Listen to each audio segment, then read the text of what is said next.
Hello friends, स्वागत है आप सभी का ई लर्निंग विद दुर्गेश में। सीडीपी के इस महत्वपूर्ण प्रैक्टिस सेट में मैं मुख्यतः आप सभी का स्वागत करता हूं। फ्रेंड, जल्दी जल्दी सभी साथी जुड़ जाइए और वीडियो को सभी साथियों से शेयर करिएगा। यह क्लास आपकी सीटेट के प्रीवियस पेपर की जो प्रैक्टिस सेट चल रही है उसी पर आधारित है। आज हम लोग फरवरी 2015 के प्रीवियस पेपर के साथ आज डिस्कशन करेंगे और ये निष्कर्ष निकालेंगे कि यहाँ से आगामी परीक्षा में कैसे क्वेश्चन बन सकते हैं। फ्रेंड, इसी उम्मीद के साथ क्लास को प्रारंभ करते हैं। पहला क्वेश्चन है कि निम्नलिखित में से कौन सा संवेगात्मक, चलिए इसको थोड़ा सा सही कर लेते हैं, संवेगात्मक विकास के लिए सर्वाधिक उपयुक्त है। जी हाँ फ्रेंड, क्वेश्चन बहुत ही इंपॉर्टेंट है कि कौन सा संवेगात्मक विकास के लिए सर्वाधिक उपयुक्त है। ए कक्षा कक्ष का प्रजातांत्रिक परिवेश, भी कह रहे हैं अध्यापकों की कोई भी सहभागिता नहीं है क्योंकि यह माता पिता का कार्य है। और सी कह रहे हैं कक्षा कक्ष का नियंत्रित परिवेश। और डी कह रहे हैं कक्षा कक्ष का अधिकारवादी परिवेश। जी हाँ फ्रेंड, संवेगात्मक के लिए सबसे उपयुक्त बात हो रही है। तो जहाँ संवेगात्मक की चर्चा होती है वहाँ पर सबसे पहले जो प्राथमिकता दी जाती है फ्रेंड, वह कक्षा के प्रजातांत्रिक परिवेश को दी जाती है। विकल्प नंबर ए इसका बिल्कुल सही जवाब हो जाएगा।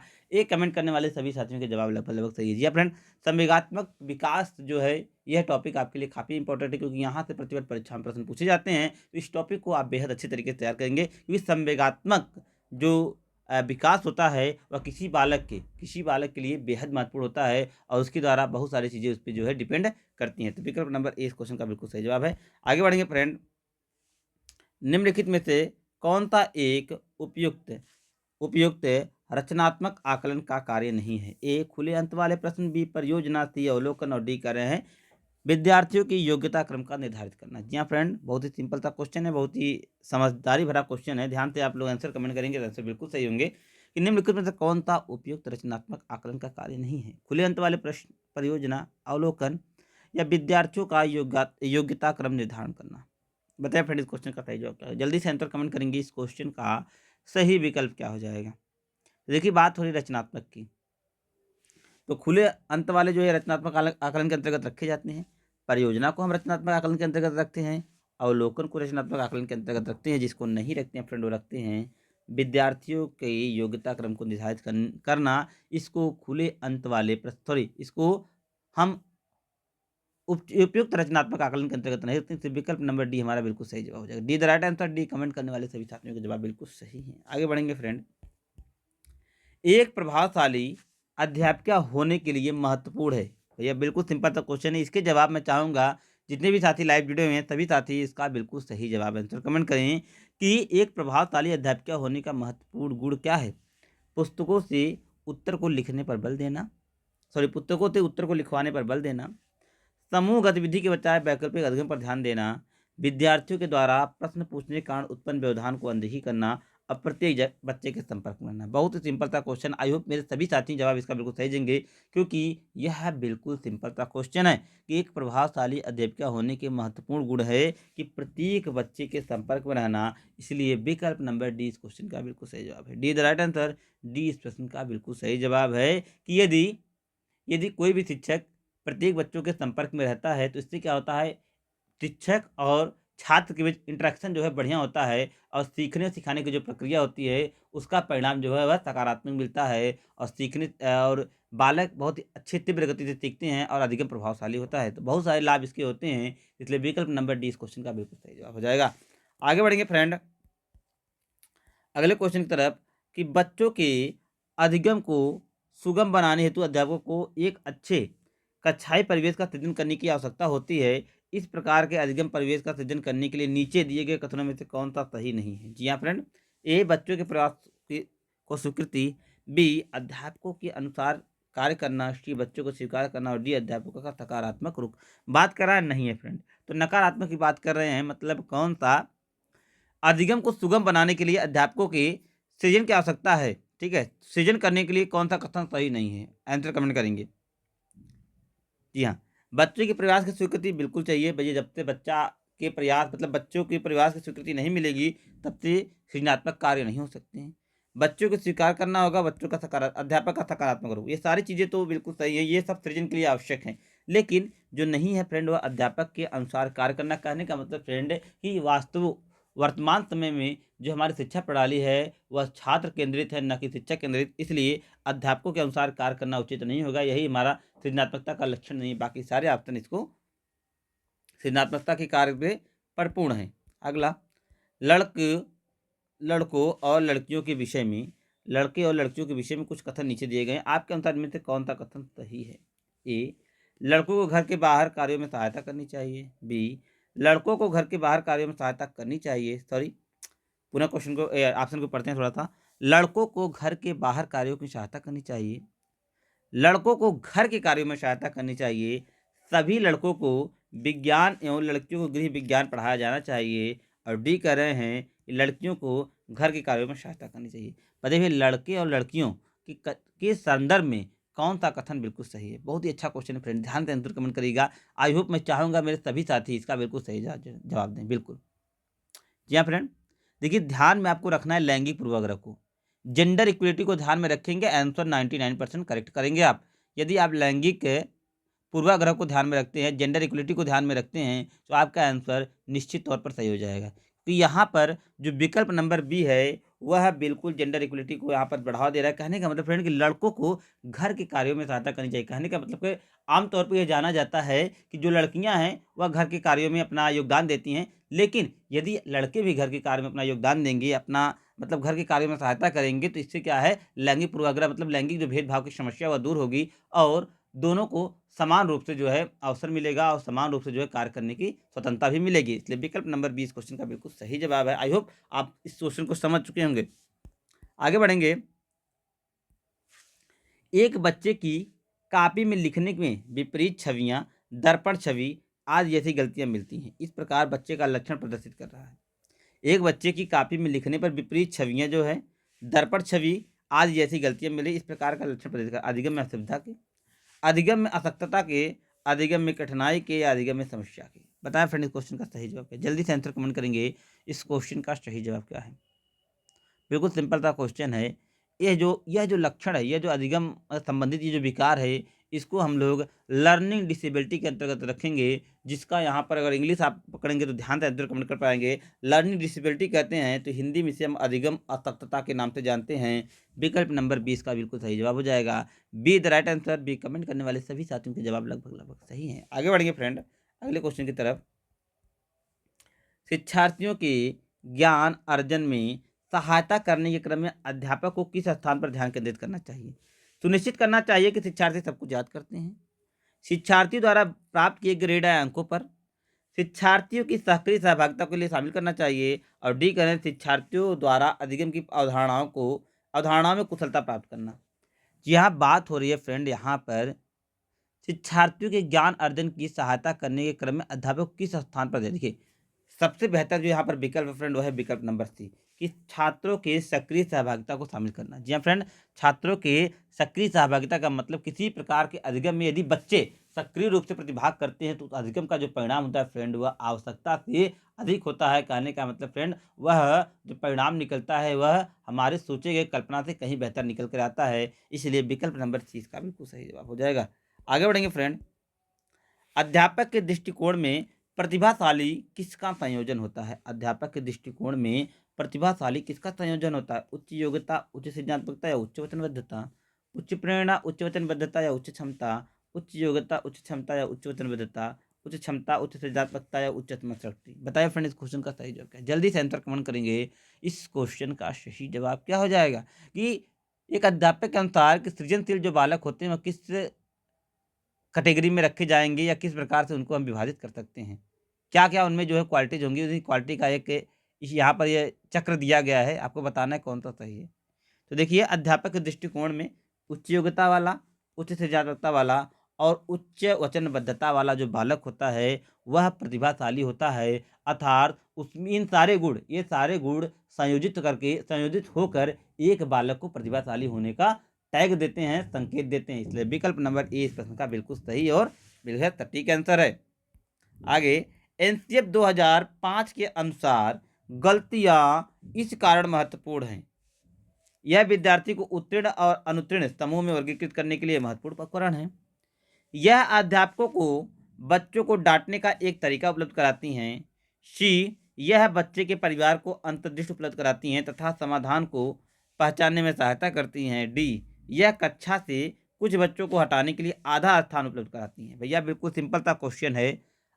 एनसीएफ 2005 को फ्रेंड निश्चित तौर पे 1 से 2 बार या 3 से 4 बार आप पढ़ लीजिएगा फ्रेंड। एनसीएफ 2005 से 4 से 5 प्रश्न एकदम तय होते हैं। तो एनसीएफ 2005 आपके लिए बेहद इंपॉर्टेंट है। स्टार लगा के एनसीएफ 2005 को पढ़िएगा और निश्चित तौर पर आप यकीन मानिएगा कि यहाँ से आपको ज़्यादा से ज़्यादा संख्या में क्वेश्चन देखने को मिलेंगे और यह टॉपिक आपको बहुत सारे जो शिक्षण पूछे जाते हैं उनके बहुत सारे फैक्ट को हल करने में आपकी सहायता करेगा। तो एनसीएफ 2005 को बहुत ही बारीकी से, बहुत ही ध्यान से 2 से 3 या 4 से 5 बार, जैसे आपको जब में समझ में आ जाए, जितनी बार में आपको समझ में आए उतनी बार निश्चित तौर पे पढ़िएगा। तो एनसीएफ 2005 के साथ फ्रेंड जो विकल्प है, यह है आपका विकल्प नंबर सी। विकल्प नंबर सी द राइट आंसर कि यह बच्चे के विचार को अंतर्दृष्टि उपलब्ध कराती है तथा समाधान को पहचानने में सहायता करनी। कहने का मतलब फ्रेंड क्या होता है? अंतर्दृष्टि का मतलब होता है सूझ। सूझ का मतलब क्या है कि एक ऐसा विचार जो किसी समस्या का समाधान कर दे, उसे ही अंतर्दृष्टि या सूझ करते हैं। तो एनसीएफ 2005 गलतियों में इस कारण को महत्वपूर्ण मानती है, इसलिए विकल्प नंबर सी इसका बिल्कुल सही जवाब हो जाएगा। आउट ऑफ द बॉक्स चिंतन किससे संबंधित है? बेहद इंपॉर्टेंट है, काफी बार पूछे जाने वाला क्वेश्चन है। स्टार लगा के रखिएगा फ्रेंड, ये काफी बार पूछा गया क्वेश्चन है। आउट ऑफ द बॉक्स चिंतन संबंधित है। विकल्प नंबर इसका जो जवाब है वह बेहद, जी हाँ, सृजनात्मकता, जिसको अवसारी चिंतन के नाम से जानते हैं। सृजनात्मकता जिसे अवसारी चिंतन कहा जाता है, उससे संबंधित है आउट ऑफ द बॉक्स। जी हाँ friend, out of the box विकल्प नंबर सी द राइट आंसर। यह बेहद इंपॉर्टेंट क्वेश्चन है, लेकिन बिल्कुल सिंपल क्वेश्चन है। आगे, शिक्षण में अध्यापकों के द्वारा विद्यार्थियों को आकलन, इस अंतर्दृष्टि को विकसित करने में के लिए किया जा सकता है, जिससे उन विद्यार्थियों की पहचान करना कि उन्हें उच्चतर कक्षा में प्रोन्नत करना है। बी, उन विद्यार्थियों को प्रोन्नत न करना जो विद्यालय के स्तर के अनुकूल नहीं है।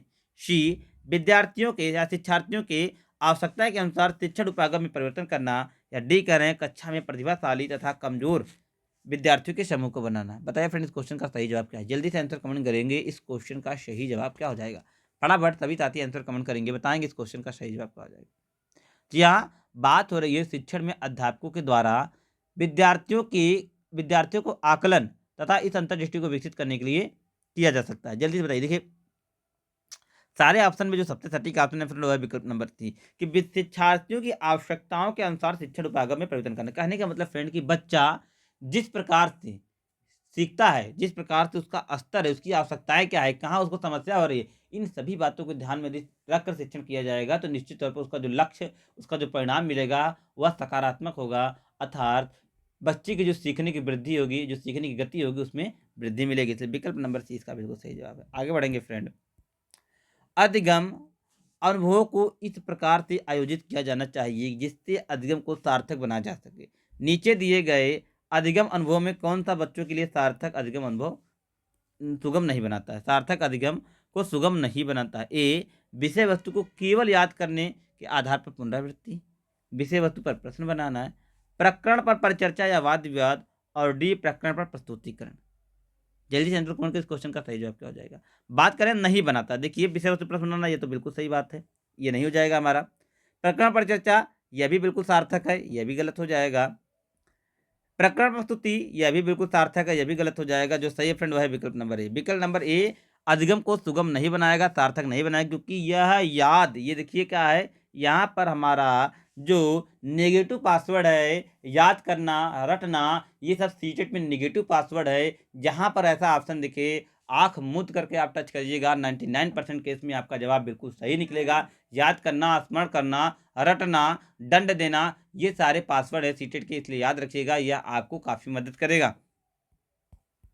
आगे, बच्चों को शाब्दिक या गैर शाब्दिक दंड देने का परिणाम होता है उन्हें कार्य करने के लिए प्रेरित करना, बच्चे की छवि की सुरक्षा करना, बच्चों के अंक में सुधार करना, या उनके स्वयं के प्रति अवधारणा को नष्ट करना। ध्यान से प्रश्न को पढ़िएगा, आंसर निश्चित तौर पर आप सही देंगे। बच्चों को शाब्दिक या गैर शाब्दिक दंड का मतलब होता है उनके अंदर आए स्वयं के अभिमान को दूर करना। जैसे बच्चों में जो अहम की भावना जागृत हो जाती है, उसको हम शाब्दिक या गैर शाब्दिक माध्यम से क्या है, उनको दूर करने का प्रयास करते हैं। इसका मतलब स्वयं के प्रति अवधारणा को नष्ट करना, इसका बिल्कुल सही जवाब हो जाएगा। D the right answer, D इस विकल्प इसका बिल्कुल सही जवाब है। आगे, निम्नलिखित में से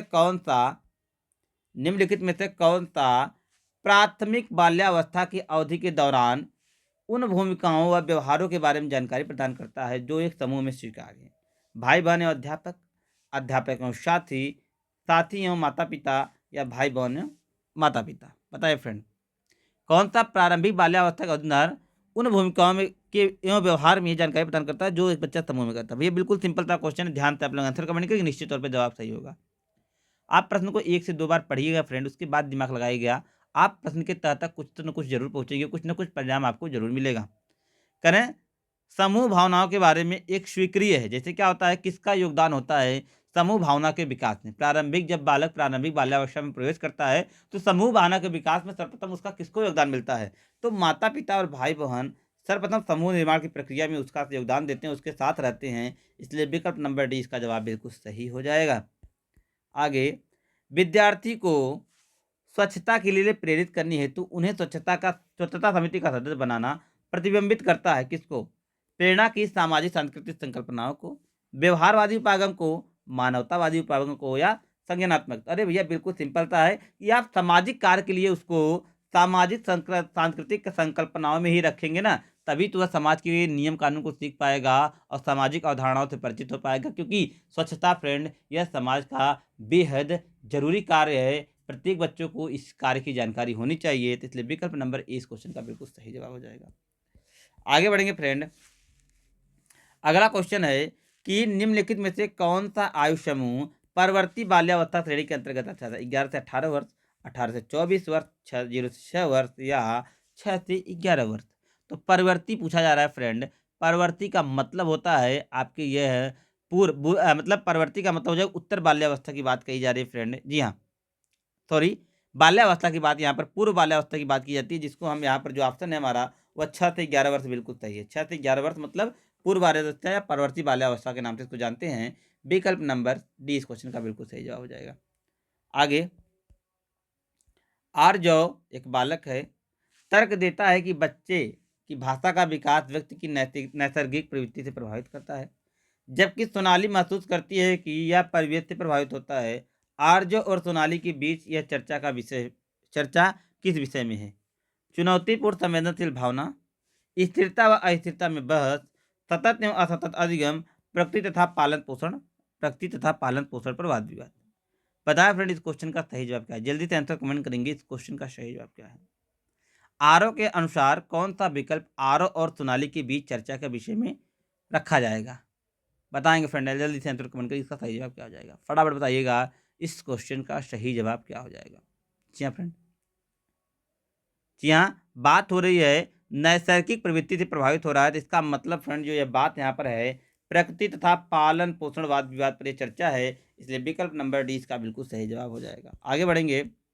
अध्यापिका ने यह ध्यान दिया कि पुष्पा अपने आसपास किसी समस्या का समाधान नहीं कर पाती है, फिर भी वह एक वयस्क साथी के मार्गदर्शन में उपस्थिति में ऐसा करती है। इस मार्गदर्शन को कहते हैं पार्श्वकरण, पूर्व क्रियात्मक चिंतन, समीपस्थ विकास का क्षेत्र या सहारा देना। बताया फ्रेंड क्या हो जाएगा इसका सही जवाब? जल्दी से बताएंगे इस क्वेश्चन का सही जवाब क्या हो जाएगा? फटाफट आंसर कमेंट करेंगे फ्रेंड, इस क्वेश्चन का सही जवाब क्या हो जाएगा? जल्दी से बताइए। अध्यापिका ने ध्यान दिया कि पुष्पा अपने आप किसी समस्या का समाधान नहीं कर पाती है, फिर भी वह अपने वयस्क के साथी मार्गदर्शन के साथ उस कार्य की उपस्थिति में ऐसा कर लेती है। भैया ध्यान होगा आपको, मैंने पिछले क्लास में बताया है कि जोन ऑफ प्रॉक्सिमल डेवलपमेंट या जेडपीडी का जो संप्रत्यय है उसमें क्या होता है, उसमें उसके अंतर्गत जो बालक होता है वह किसी कार्य को यदि करता है और उलझ जाता है, उलझ जाने में तथा कार्य को समाप्त करने के बीच जो सहयोगात्मक क्रिया उसको मिलती है उसे ही जेडपीडी कहा जाता है, जो समीपस्थ विकास का क्षेत्र कहा जाता है। विकल्प नंबर C the right answer. Vygotsky से रिलेटेड टॉपिक है। अगला, अध्यापिका ने एक कमेटी में प्रधान को सभापति के स्थान पर सभाध्यक्ष लिखा। यह संकेत करता है कि अध्यापिका एक अधिक उपयुक्त पारिभाषिक शब्द का पालन करती हैं, भाषा पर अच्छा अधिकार रखती हैं, लिंग मुक्त भाषा का प्रयोग कर रही हैं, लिंग पूर्वाग्रह से ग्रस्त हैं। जी हाँ फ्रेंड, सभापति के स्थान पर सभाध्यक्ष लिख दे रही हैं, तो क्या कर रही हैं भैया?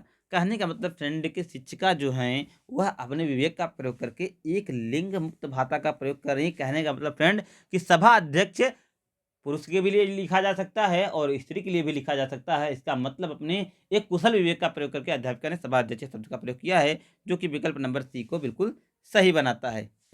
आगे, सतत एवं व्यापक मूल्यांकन के लिए आवश्यक है, बार बार पूछे जाने वाला क्वेश्चन है फ्रेंड, सतत और व्यापक मूल्यांकन के लिए क्या आवश्यक है? का शिक्षण के साथ परीक्षण का तालमेल बैठाना, शिक्षा बोर्ड की जवाबदेही को कम करना, जल्दी-जल्दी की जाने वाली गलतियों को तुलना में कम अंतराल पर की जाने वाली गलतियों को सुधारना, या डी करा यह समझने के लिए कि अधिगम किस प्रकार से अवलोकन किया जाता है, तर्ज किया जाता है। देखिए विकल्प number D the right answer friend कि सतत या व्यापक जो मूल्यांकन होता है वह यह समझने के लिए किया जाता है कि किस प्रकार का अवलोकन किया जा सकता है, दर्ज किया जाता है और उनमें क्या ज़रूरी सुधार किए जा सकते हैं, क्या ज़रूरी सुधार इसके लिए किए जा सकते हैं। इसीलिए सतत एवं व्यापक मूल्यांकन निश्चित तौर पर आवश्यक है। लॉरेंस कोहलबर्ग का कौन सा स्तर नैतिकता की अनुपस्थिति को सही अर्थ में समुचित करता है? स्तर 3, स्तर 4, स्तर 1 या स्तर 2? तो आपको ज्ञात होना चाहिए कि लॉरेंस कोहलबर्ग का जो पहला स्तर है वह क्या करता है, वह जो पहला स्तर हो वह नैतिकता की अनुपस्थिति को दर्शाता है, अर्थात 3 से 10 वर्ष की आयु का जो स्तर होता है यह आप बताते हैं किसमें नैतिकता के अनुपस्थिति का अभाव होता है। विकल्प नंबर 3 इसका बिल्कुल सही जवाब है। विकल्प नंबर 3 इसका सही जवाब, स्तर नंबर 1, सॉरी फॉर डिस्टर्बेंस, विकल्प नंबर 3 द राइट आंसर, सी इस प्रश्न का बिल्कुल सही जवाब है।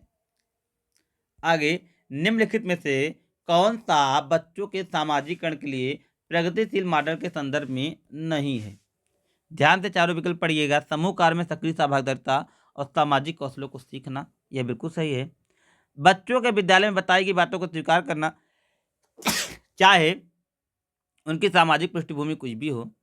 कक्षा में प्रजातंत्र का स्थान होना या सामाजिक नियमों का अधिग्रहण। बताया फ्रेंड इस क्वेश्चन का सही जवाब जल्दी से क्या हो जाएगा? जल्दी से आंसर कमेंट करिए कि इस क्वेश्चन का सही जवाब क्या हो जाएगा। बात कर रहे हैं सामाजिकरण प्रगतिशील मॉडल के संदर्भ में सही नहीं है। तो जहाँ बात फ्रेंड सामाजिकरण की हो रही है वहाँ हम बच्चों के विद्यालय में बताई गई बातों को स्वीकार करते चाहे उसकी पृष्ठभूमि सामाजिक ही कुछ न हो। तो विकल्प नंबर 20 का बिल्कुल सही जवाब, यह छोड़कर बाकी सारे विषय जो टॉपिक हैं, सारे जो विकल्प हैं वह सामाजिकरण प्रगतिशील से रिलेटेड हैं, इसलिए विकल्प नंबर 20 का बिल्कुल सही जवाब हो जाएगा। अधिगम आकलन के लिए आवश्यक है, ग्रेड व अंकों के लिए, जांच परीक्षण के लिए, प्रेरणा के लिए, पृथककरण और श्रेणीकरण के उद्देश्यों को प्रदान के लिए। विकल्प number D the right answer, D इस प्रश्न का बिल्कुल सही जवाब फ्रेंड कि जो अधिगम आकलन है वह बच्चों के अलग अलग सीखने की गति को श्रेणीबद्ध तरीके से जानने तथा उनके उद्देश्यों को प्रोत्साहित करने के लिए प्रयोग किया जाता है, इसलिए विकल्प नंबर डी इसका बिल्कुल सही जवाब हो जाए। विकल्प नंबर सी भी इसके लिए सही मिलते हैं जवाब, लेकिन दोनों ऑप्शन आप यहाँ पर कुछ विकल्पों में, कुछ किताबों में ये सी मिलता है, कुछ में डी मिलता है। लेकिन तो जो भी बेहतर, आप देखिए प्रेरणा के लिए कैसे हो सकता है, प्रेरणा के लिए इसी प्रकार हो सकता है कि अधिगम के आकलन में प्रेरणा इस प्रकार आवश्यक है कि बच्चों को किस प्रकार से पुनर्वलित हैं, क्या सीखते हैं क्या नहीं सीखते हैं। तो दोनों ऑप्शन इसका सही है, विकल्प नंबर सी भी आप बना सकते हैं। तो विकल्प नंबर डी इसका ज़्यादा बेहतर विकल्प है। प्रचलित योजनाओं में नई जानकारी जोड़ने को किस नाम से जाना जाता है? समायोजन, साम्य धारण, आत्मसातकरण या संगठन। तो जीन पियाजे का ये टॉपिक है फ्रेंड, निश्चित तौर पर आपके जवाब सही होने चाहिए कि नई जानकारी को जोड़ना मतलब पूर्व ज्ञान में नई ज्ञान को सम्मिलित करना, पूर्व ज्ञान में नए ज्ञान को सम्मिलित करना फ्रेंड आत्मसातकरण या एसिमिलेशन कहलाता है। विकल्प नंबर सी का बिल्कुल सही जवाब है, ये बेहद फैक्ट क्वेश्चन है, विकल्प नंबर सी द राइट आंसर। आगे, हम अपनी बुद्धि, प्रेरणा, अभिरुचि आदि के संदर्भ में भिन्न होते हैं, यह सिद्धांत संबंधित है। भैया बिल्कुल सिंपल सा क्वेश्चन आपके सामने पूछा जा रहा है कि हम बुद्धि, प्रेरणा, अभिरुचि से भिन्न हैं, यह हमारी व्यक्तिगत भिन्नता को प्रदर्शित कर रहा है। जाहिर सी बात है कि दो बालक में कोई भी चीज़ भिन्न हो सकती है, कोई भी चीज़ समान नहीं हो सकती, बहुत सारी भिन्नताएं मिलती हैं। पृथ्वी पे संसार में जितने भी बालक हैं, दो बालक को यदि आप दो बालकों का अध्ययन करेंगे तो बहुत सारी समान भिन्नताएं देखने को मिलेंगी जो व्यक्तिगत भिन्नता को दर्शाती है, इसलिए विकल्प नंबर ए इसका बिल्कुल सही जवाब हो जाएगा। ए द राइट आंसर, व्यक्तिगत भिन्नता इसका बिल्कुल सही जवाब है। आगे, वंचित समूह, जी हाँ फ्रेंड, वंचित समूह के विद्यार्थियों को सामान्य विद्यार्थियों के साथ साथ पढ़ाना। बात हो गई है समावेशी शिक्षा की, inclusive education the right answer, जहाँ पर हम क्या करते हैं सामान्य बच्चे और विशिष्ट बच्चों को एक साथ शिक्षा की बात करते हैं, वहाँ तुरंत समावेशी शिक्षा हमारा पासवर्ड हो जाएगा। विकल्प number A the right answer. आगे फ्रेंड, विकृत लिखावट से संबंधित, जी हाँ, विकृत लिखावट से संबंधित योग्यता में कमी किसका एक उदाहरण है? भैया लिखावट पासवर्ड है ग्राफिया। कहाँ है ग्राफिया? ये है ग्राफिया, विकल्प नंबर ए रखना। लिखने संबंधित बात हुई तो डिस्ग्राफिया, पढ़ने संबंधित बात हुई तो डिस्प्रैक्सिया, और जोड़ घटाना संबंधित बात हुई, गणितीय विकार संबंधित डिस्कैलकुलिया। 3 तो आप निश्चित तौर पे याद रखिएगा, बाकी को भूल जाएंगे तो विकल्प में आप हल कर सकते हैं, ऑप्शन से पकड़ सकते हैं, बहुत सारे आपको सुविधाएं मिल सकती हैं। आगे फ्रेंड, अगला क्वेश्चन, पियाजे के अनुसार कौन सा व्यक्ति के संज्ञानात्मक विकास को प्रभावित नहीं करता है? जी हाँ, नहीं करेगा। भाषा, सामाजिक अनुभव, परिपक्व या क्रियाकलाप। तो भैया पियाजे की बात कर रहे हैं तो सामाजिक अनुभव को ये किसी प्रकार से तवज्जो नहीं देते हैं, ये संज्ञान की बात करते हैं। इनका जो सिद्धांत है पूरे तरीके से संज्ञान पर आधारित है, इसलिए संज्ञानात्मक जो सामाजिक अनुभव है वह किसी प्रकार से संज्ञान को प्रभावित नहीं करता है, इसलिए विकल्प नंबर 20 का बिल्कुल सही जवाब है। बढ़ेंगे फ्रेंड अपने सीरीज के अंतिम क्वेश्चन की तरफ।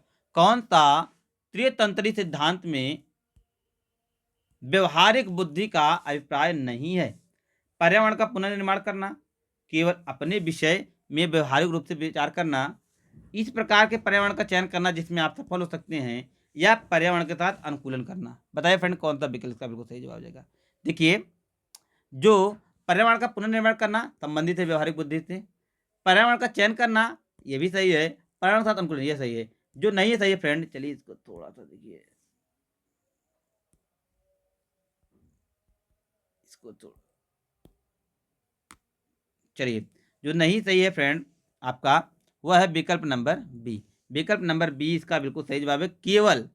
केवल अपने विषय में व्यवहारिक रूप से विचार करना, यह इसका बिल्कुल सही जवाब हो जाएगा। तो बी द राइट आंसर। तो ये था फ्रेंड आज का क्लास। आई होप आप लोगों ने क्लास को एंजॉय किया होगा। मिलते हैं अगले लेक्चर में, तब तक के लिए best of luck. Thank you, good bye.